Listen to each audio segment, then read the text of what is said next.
Hai guys, I'm Jeremy Sulistyo and glad to meet you. Jadi di video ini aku akan menceritakan seorang psikopat dewasa yang memiliki postur tubuh seperti anak-anak dan menyamar sebagai anak-anak di panti asuhan. Kejadian ini bermula pada tahun 2010 ketika sepasang suami istri yang bernama Christine dan Michael yang sekarang bercerai ingin mengadopsi seorang anak. Dan mereka mengadopsi seorang anak yang berasal dari Ukraina dan berusia 6 tahun. Saat anak ini diadopsi, anak ini didiagnosa memiliki dwarfisme langka.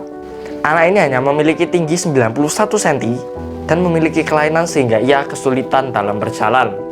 Anak ini bernama Natalia, dan menurut dokumen yang beredar, Natalia ini sudah 2 tahun berada di panti asuhan dan harus segera mendapatkan keluarga baru. Karena orang tua sebelumnya yang mengadopsi dia, mengembalikan dia ke panti asuhan karena alasan yang tidak diketahui. Awalnya ketika anak ini dibawa pulang, keadaan berjalan secara normal dan tidak ada tanda-tanda Natalia ini adalah orang dewasa yang merupakan seorang psikopat. Namun kecurigaan Christine mulai tumbuh ketika ia mendapati bahwa Natalia ini telah memiliki rambut kemaluan dan telah mengalami menstruasi. Dan hal tersebut adalah hal yang sangat jarang ditemukan oleh anak pada usia Natalia ini. Dan dari sanalah keanehan demi keanehan yang mengerikan terjadi di rumah Christine.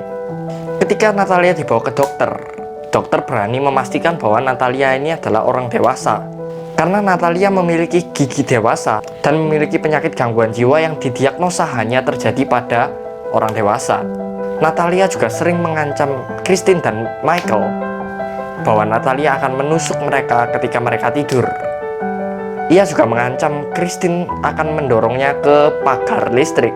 Dan yang paling ekstrim, Natalia menuangkan cairan pemutih ke kopi milik Michael. Dan ketika Michael bertanya kepada Natalia, Natalia, kenapa kamu nuangin pemutih ke kopi aku?" Dan Natalia pun menjawab, "Aku mencoba membunuh kamu." Natalia juga sering membuat gambar dan tulisan yang menyatakan bahwa Natalia ingin membunuh Christine dan keluarganya. Dan surat itu dibungkus dengan selimut dan selimut itu ditaruh di halaman belakang rumah mereka.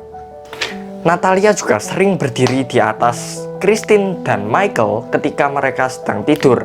Hal ini membuat Michael dan Christine kesulitan ketika mereka ingin tidur. Michael dan Christine pun juga harus menyembunyikan benda-benda tajam yang ada di rumah mereka sehingga Natalia tidak bisa menjangkaunya. Natalia ini juga diceritakan oleh kedua orang tuanya bahwa ia sering melompat dari mobil yang sedang berjalan, mengoleskan darahnya di cermin, dan melakukan banyak hal yang tidak terbayangkan oleh anak-anak seusianya. Keluarga Barnett akhirnya mengajukan kepada pengadilan untuk membuktikan bahwa Natalia ini adalah orang dewasa. Tujuannya agar Natalia ini bisa diberi pengobatan mentalnya. Berdasarkan pemeriksaan menyeluruh, Pengadilan Tinggi Marion County menyatakan bahwa Natalia ini adalah seorang dewasa yang berusia 22 tahun. Setelah itu Natalia mendapatkan perawatan psikologis dan Christine dan Michael menyewakan sebuah apartemen untuk ia tinggal pada tahun 2012. Setelah perawatannya selesai, Natalia ini tinggal sendiri dengan supervisi dan pelayanan kesehatan. Keluarga Barnett membantunya membuatkan KTP dan nomor keamanan sosial supaya Natalia ini bisa hidup layaknya wanita dewasa pada umumnya. Namun pada 2013 Natalia ini membuat sebuah masalah sehingga ia diusir oleh pemilik apartemen. Namun keluarga Barnett masih berbaik hati dan mereka menyewakan apartemen di daerah Lafayette di Indiana agar Natalia tidak hidup di jalanan. Selama terpisah, komunikasi Natalia dengan Christine dan Michael terjalin dengan baik. Bahkan Natalia ini dijanjikan oleh kedua pasangan tersebut untuk dikuliahkan di jurusan kosmetik. Namun Natalia ini tiba-tiba menghilang dan komunikasi mereka terputus. Pada 2014, kasus Natalia dengan Barnett ini dibuka dan keluarga Barnett mendapatkan tuduhan atas penelantaran anak. Bahkan Natalia pun juga menuding mereka dengan tuduhan mereka meninggalkan dirinya ketika mereka ingin pergi ke Kanada. Padahal Christine pergi ke Kanada untuk mengurusi perkuliahan putranya. Dan kasus ini membuat Michael dan Christine ditahan oleh polisi. Dan 5 tahun kemudian, pada 19 September 2019, Christine dan Michael berhasil bebas dengan uang jaminan. Dan sementara keberadaan Natalia ini belum ada yang tahu sampai sekarang.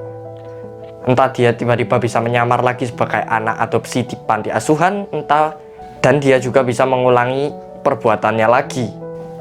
Gimana guys menurut kalian? Buat kalian yang punya pendapat tentang keberadaan Natalia, bisa komen di bawah. So thank you for watching. Don't forget to give a like, share, comment, and subscribe if you enjoyed this video. And see you guys to the next video. Goodbye.